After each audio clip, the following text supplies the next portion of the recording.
Welcome back to 190 North, and now our international dining tour will take us to Africa. You're looking for a large African population in Chicago? Look no further than Edgewater and the Thorndale Broadway part of it. Now, Luke and Ellis is going to take us on a tour of the gastronomical delights of Africa.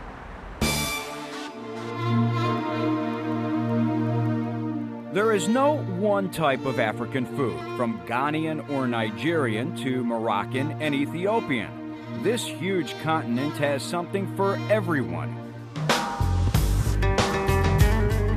Our first stop is on Clark Street in Lincoln Park for some Algerian food. The Crepe and Coffee Palace specializes in North African and Mediterranean cuisine made with fresh, organic ingredients. We serve crepes. That comes from Algeria. Usually came from French, but my boss has like add more stuff to it, like organic stuff. We have organic Roma, tomato, and basil, and everything we have is organic. Several African nations are former French colonies, which explains the Parisian vibe here. Algeria won its independence just recently in the 1960s. Though small on space, it is big on variety, with more than 30 sweet and savory crepes on the menu. This is the Crepe La Bella, and it's filled with Nutella, banana, and almonds. Delicious.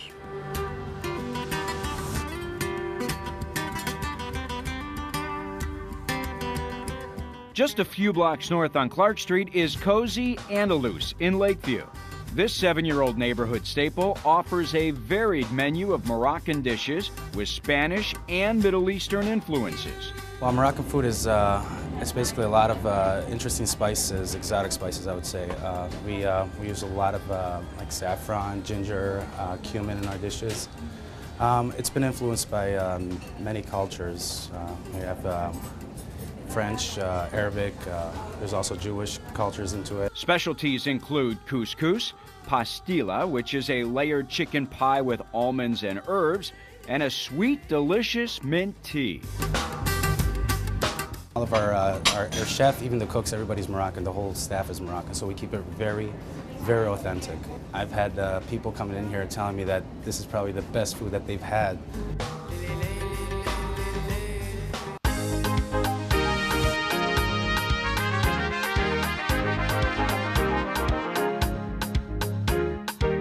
Fragrant and colorful, Ethiopian Diamond in Edgewater just celebrated their 10-year anniversary.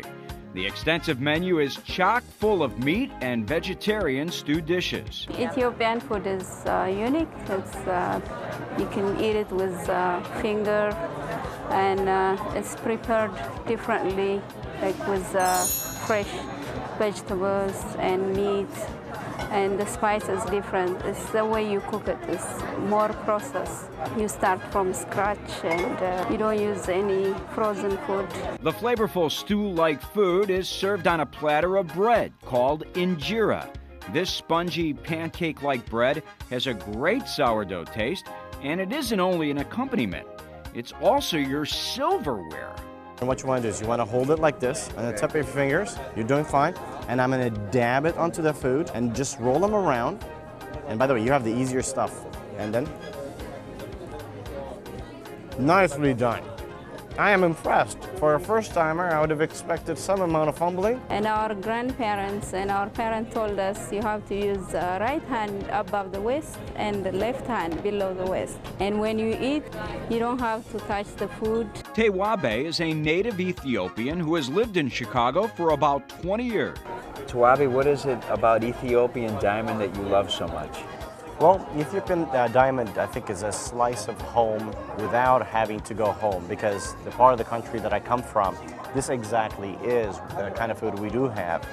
I'll tell you that round-trip ticket to home is about $1,500. This is a lot more affordable. Entrees range from vegetarian dishes like spinach simmered in garlic and onions to meat dishes like seasoned steak tartare, marinated chicken, and lamb dishes.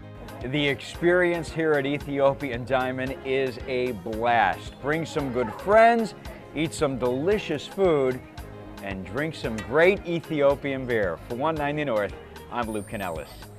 Thanks, Lou. It looks really good. Obviously, that's the place you have to wash your hands before and after a meal. Okay, coming up, Michelle treats us to some Chicago Asian delights. 190 North.